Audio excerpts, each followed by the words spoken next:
Students हमारी ये MCQs की सीरीज चल रही है जिसमें आज का हमारा टॉपिक जो होगा वो है मल्टीपल इंटीग्रल्स। मल्टीपल इंटीग्रल या सक्सेसिव इंटीग्रल्स। सक्सेसिव इंटीग्रल्स का मतलब ये है कि अगर हम with respect to x variable अगर इंटीग्रेशन करते हैं तो फिर विद रिस्पेक्ट टू वाई करेंगे, फिर विद रिस्पेक्ट टू जेड करेंगे। तो ये जो इंटीग्रेशन है इसलिए इसको सक्सेसिव इंटीग्रेशन जो है वो कहेंगे। अभी हमारे पास सामने जैसे ये एक क्वेश्चन दिया गया है, ये बेसिकली डबल इंटीग्रल से रिलेटेड जो है वो हमारे पास क्वेश्चन है। इसमें ये देखें, यहाँ पे दो वेरिएबल ऑफ इंटीग्रेशंस हैं, एक x है और दूसरा क्या है, y है। और यहाँ पे ये जो अंदर हमारे पास ये वैल्यूज दी गई है ये with respect to x defined है, यानी कि पहले हम ये एक इंटीग्रल है 1 से लेके 2 तक, लोअर लिमिट इसकी 1 है, अपर लिमिट 2 है इंटू dx। अब हम इसका इंटीग्रल पहले फाइंड करेंगे। अब ये देखो यहाँ पे हमारे पास क्या होगा, 1 का इंटीग्रल क्या होता है x। तो अब x अपर लिमिट पुट करेंगे तो 2 माइनस लोअर लिमिट पुट करेंगे तो क्या आ जाएगा 1, 2 माइनस 1 क्या आएगा 1। तो फिर आप जो है वो क्या करेंगे, ये अब सिंप्लीफाई हो गया। इस सारे इंटीग्रल की जगह पे अब क्या आ गया स्टूडेंट्स, 1 आ गया। फिर 1 का इंटीग्रल क्या आएगा y, और y की जगह पे आप जो है वो वैल्यू को रिप्लेस करोगे तो ये हम आप लोगों के पास जो है वो क्या आ जाएगा, 1 ही आ जाएगा। तो इस तरह इसकी जो सी ऑप्शन है that is the correct one. अब इस इंटीग्रल में आप देखें तो एक और चीज़ यहाँ पे नोट करनी है। पहले क्वेश्चन में ही अगर आप ये बात नोट करें तो हमारे पास लिमिट ऑफ इंटीग्रेशन में वेरिएबल नज़र नहीं आ रहा, दोनों जो है वो क्या हैं, ये लिमिट ऑफ इंटीग्रेशन कांस्टेंट्स हैं। अगर कांस्टेंट्स हों तो हम लिमिट ऑफ इंटीग्रेशन को आगे पीछे लिख सकते हैं, इससे कोई फर्क नहीं पड़ता। ठीक है, तो यहाँ पे जैसे ये हमारे पास अब दूसरा इंटीग्रल है 0 to 1 0 to 2 x dx dy। तो अगर मैं इसको देखूं तो ये पहला हमारे पास ये है इंटीग्रल स्टूडेंट्स, ये वाला बन रहा है। इसको आप अलहदा अगर कर लें तो बेसिकली क्या है 0 to 2 x dx, इसकी इंटीग्रेशन हमने फाइंड करनी है। इसको जब हम इंटीग्रेट करेंगे तो x का इंटीग्रल स्टूडेंट्स क्या होता है, x स्क्वायर ओवर 2, और फिर अपर लिमिट लोअर लिमिट ऊपर 4/2 क्या आ जाएगा, 2 ही आ जाएगा। तो इस सारे का आंसर जो है वो 2 आएगा। अब 2 आगे क्या आ जाएगा y जो है 2 को बाहर लिखोगे तो 1 का इंटीग्रल y और उसकी वैल्यू 1 आ गई। तो ओवरऑल इस सारे इंटीग्रल की वैल्यू जो है वो क्या आ गई, 2 आ गई। तो इस तरह हमारे पास इसका आंसर 2 है, जो कि B option that is the correct one.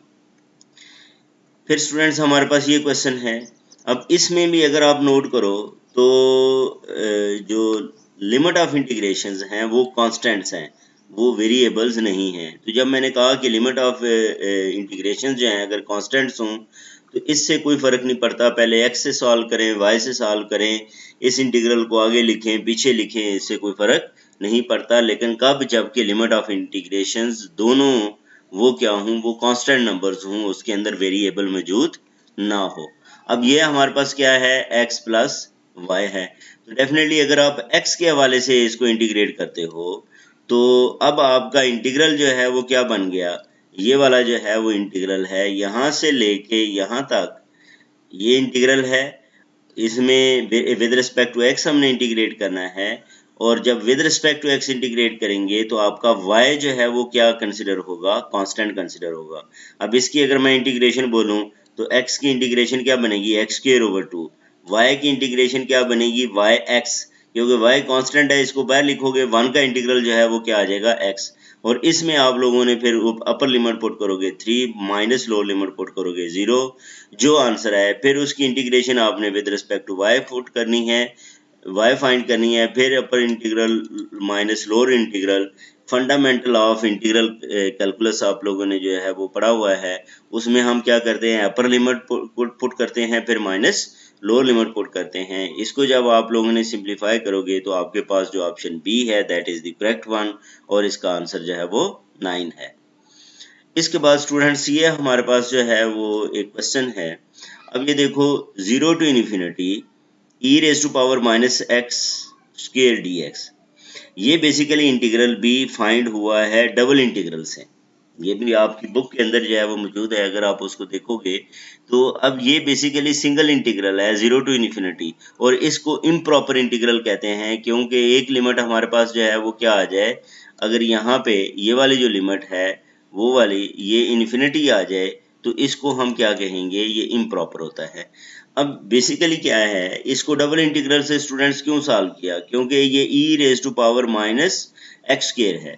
ये वैसे सॉल्व भी नहीं होता, एक्स स्क्वायर का डेरिवेटिव तो 2x होता है, तो अगर इधर कहीं x होता था तो फिर तो ये आसानी से सॉल्व हो जाता, क्योंकि x मौजूद नहीं है तो ये फिर जो है वो आम उस मेथड से सॉल्व नहीं होता। इसको हम लेके चलते हैं, डबल इंटीग्रल में लेके जाते हैं, और डबल इंटीग्रल से इसका स्क्वायर बन जाता है।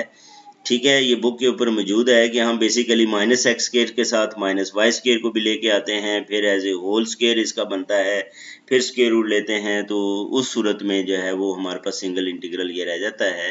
तो इसकी वैल्यू जो है वो बुक पे फाइंड की हुई है, और तो ये जो है वो बेसिकली बी ऑप्शन इसकी जो है वो करेक्ट है, 1/2 स्क्वायर रूट पाई। ठीक है जी। इसके बाद ये नेक्स्ट है कि अब यहाँ तक जो है वो हमारे पास जो लिमिट ऑफ इंटीग्रेशंस थी वो स्टूडेंट्स वो कांस्टेंट्स थी, वेरिएबल नहीं था। लेकिन अब आप इसके अंदर देखोगे तो ये x जो है वो क्या आ गया, वेरिएबल आ गया है। अब जब x जो है वो हमारे पास क्या है, वेरिएबल है, तो अब हम बाउंड हो जाएंगे। अब बाउंड क्या हो जाएंगे कि यहाँ पे अब आप इस जो चेंज है, इसको इंटीग्रल को जो है वो अब चेंज नहीं कर सकते, चेंज किसी रूल के मुताबिक करेंगे। वो हमारे पास जो है वो एक रूल मौजूद है, उसके मुताबिक जो है वो हम क्या करते हैं, लिमिट ऑफ इंटीग्रेशन को जो है वो चेंज करते हैं, या change of variable of integration जो है वो किया जाता है। बहरहाल अब ये देखें, इस इंटीग्रल को अगर आप स्टूडेंट्स देखें तो बेसिकली यहाँ से लेके यहाँ तक आपने इसको इंटीग्रेट करना है। ठीक है, जब आप इसको इंटीग्रेट करोगे, ये विद रिस्पेक्ट टू y इसकी जो है वो इंटीग्रेशन होगी।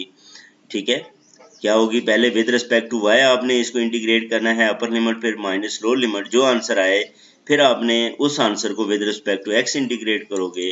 तो क्योंकि अब यहाँ पे ये देखो 0 to 1 है, तो इसका आंसर कोई कांस्टेंट नंबर आएगा, और वो हमारे पास नंबर स्टूडेंट्स c है, जो कि 3/4 है।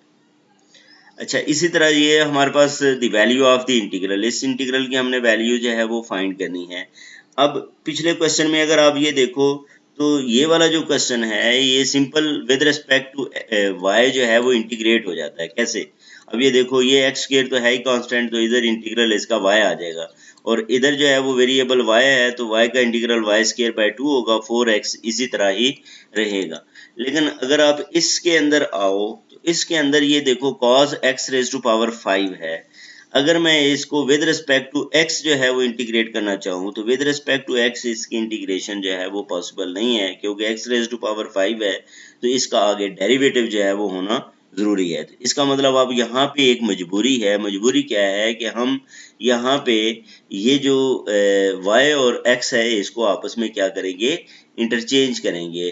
ठीक है, यहाँ पे ये हमारे पास हम x की बजाय यहाँ पे क्या करना चाह रहे हैं, y के हवाले से इंटीग्रेशन करना चाह रहे हैं। क्यों कि y सिंगल, ये y है, तो ये cos x⁵ सारे का सारा कांस्टेंट के तौर पे बिहेव होगा, तो इस y को इंटीग्रेट करना आसान है। लेकिन अब ये हम डायरेक्ट नहीं कर सकते, इसके लिए हमारे पास जो रूल्स है, डेफिनेटली अगर आप लोगों ने ये चैप्टर पढ़ा हुआ है तो आपको उस रूल का जो है वो पता होगा कि सबसे पहले हम इसकी जो वैल्यूज हैं उनको जो है वो ड्रा करते हैं।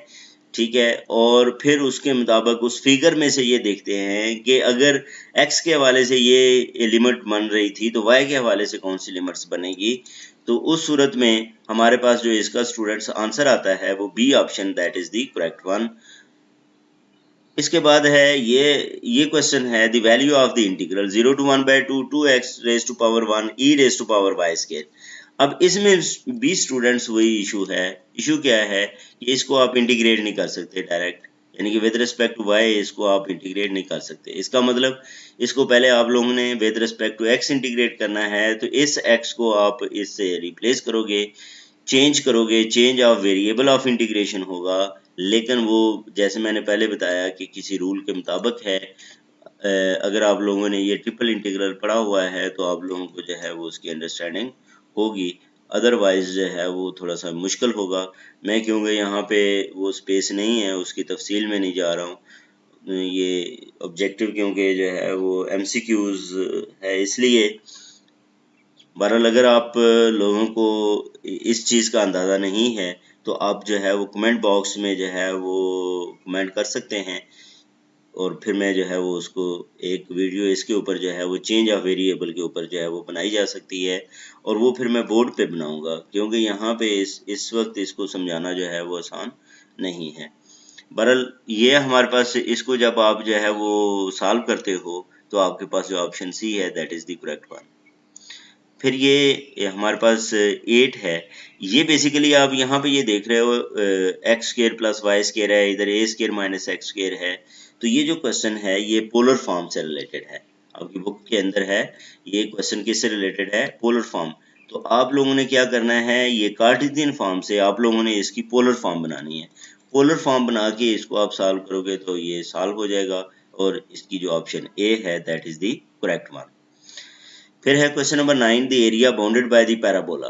एक पैराबोला है और एक स्ट्रेट लाइन है, इससे एरिया जो है वो बाउंडेड एरिया जो है वो हमने फाइंड करना है। तो डेफिनेटली आप क्या करोगे, सबसे पहले इन दोनों के को सॉल्व करके लिमिट ऑफ इंटीग्रेशंस फाइंड करोगे, डबल इंटीग्रल को यूज़ करोगे, और आप जो है वो सिंप्लीफाई करने के बाद आप लोगों के पास जो करेक्ट ऑप्शन आएगी दैट इज़ दी ए 9/2।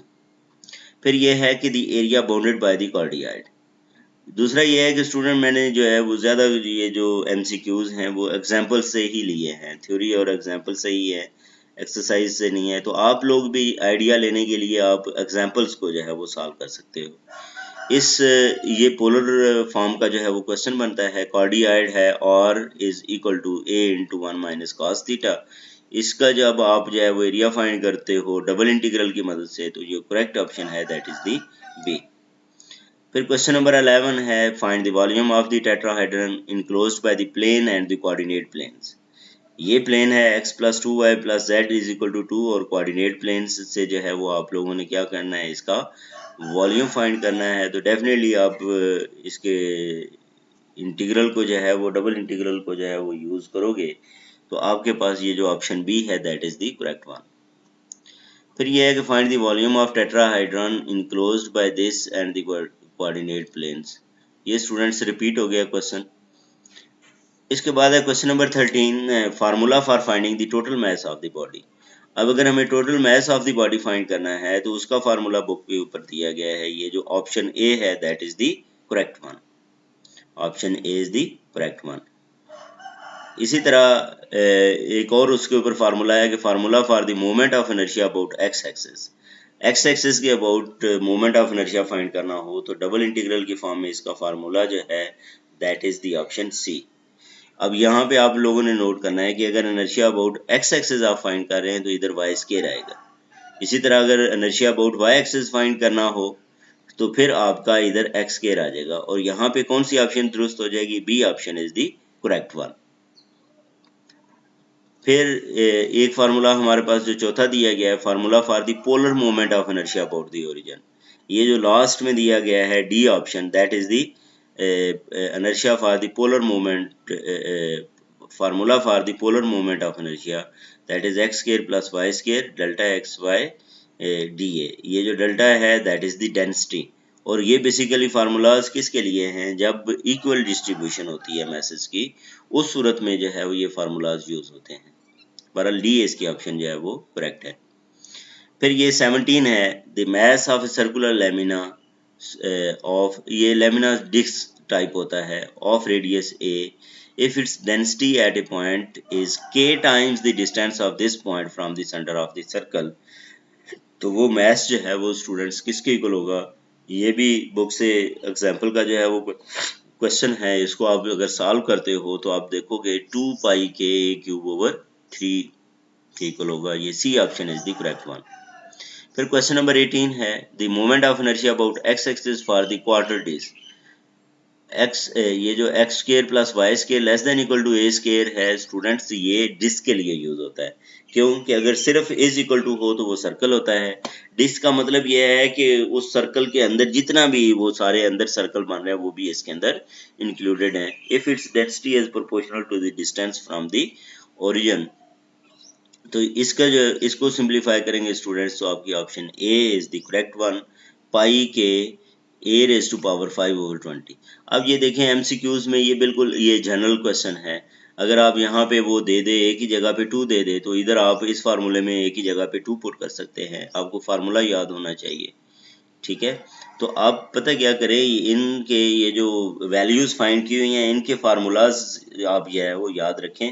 और सिर्फ जस्ट क्योंकि एमसीक्यूज हैं इसमें आप लोगों ने करना क्या है, उस वो ज़्यादा ए की वैल्यू को चेंज कर देगा, के को चेंज कर देगा, तो आपने वो वैल्यूज उसके अंदर जो है वो क्या कर लेनी है, चेंज कर लेनी है। दूसरा मैंने ये बताया था कि एमसीक्यूज के हवाले से ये बात ध्यान में रखनी है कि आपको कम से कम जो है वो एक है बिल्कुल ही आप एक चैप्टर को छोड़ दें। दूसरा ये है कि आपके पास कुछ नो हो तो फिर आप उस बुनियाद पे आप जो है वो गेस भी कर सकते हैं आंसर्स को। लेकिन आपको बिल्कुल पता ही नहीं है कि एक चीज़ का जो है तो डेफिनेटली उसके अंदर गेस करना जो है वो डिफ़िकल्ट होगा।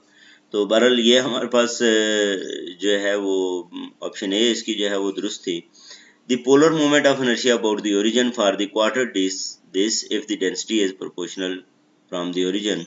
तो इसकी ऑप्शन जो है वो सी is the correct one, pi के ए रेज टू पावर 5/10। फिर ये स्टूडेंट्स हमारे पास ट्रिपल इंटीग्रल का क्वेश्चन है जिसमें तीनों वैल्यूज जो हैं वो कांस्टेंट है। अब ट्रिपल इंटीग्रल में डेफिनेटली आगे वेरिएबल्स वाली जो इंटीग्रेशन है वो डिफ़िकल्ट हो जाएगी एमसीक्यूज में देना। तो इसलिए जो सिर्फ कांस्टेंट से रिलेटेड मैंने जो है वो इसको डिफाइन किया है। अगर तो स्टूडेंट्स ऐसा हो तो आप डायरेक्ट सिर्फ आप क्या कर सकते हैं, इसमें ट्रिक ये है कि जस्ट ये जो ऊपर पावर्स हैं इनको मल्टीप्लाई कर दें तो ये आपके पास आंसर आ जाएगा। लेकिन शर्त ये है कि इधर वैल्यू 1 हो, ठीक है। तो इसका आंसर जो है वो क्या आता है, 6 आता है। वैसे सॉल्व करना हो तो क्या है ये देखें, पहले z के हवाले से अगर आप इंटीग्रेट करें, फिर मैंने ये भी बताया स्टूडेंट्स कि अगर कांस्टेंट हों लिमिट ऑफ इंटीग्रेशन तो आप जिसको मर्जी पहले सॉल्व करें, dx dy dz, इससे कोई फर्क नहीं पड़ता। तो अब जैसे dz के हवाले से आप इसको इंटीग्रेट करें यहाँ पे, यानी कि ये पहली आप इंटीग्रेशन समझें कि मैं इसको इंटीग्रेट कर रहा हूँ। इसका आंसर स्टूडेंट क्या आएगा, 1 का इंटीग्रल z है और z में अपर लिमिट 3 पुट करो, फिर माइनस लोअर लिमिट 0 पुट करो तो ये 3 आ गया। इसका मतलब इसका आंसर 3 है और 3 कांस्टेंट है, उसे बाहर लिख सकते हैं। फिर क्या हो जाएगा 1 और उससे 2 आ जाएगा आंसर, इसी तरह इससे 1 आ जाएगा। तो बहरहाल इसका आंसर जो है वो क्या है, दैट इज द 6 और D option is the correct one. फिर ये हमारे पास 22 है और इसमें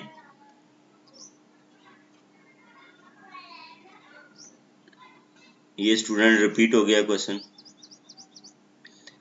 अच्छा, अब यहाँ पे अगर फर्ज करें ये कोई और कांस्टेंट नंबर आ गया, टू हमारे पास जो है वो कांस्टेंट नंबर है, तो इसमें क्या करेंगे, डेफिनेटली 2 कांस्टेंट है तो कांस्टेंट तो इंटीग्रल से बाहर आ जाता है, बाकी जो है वो सेम है।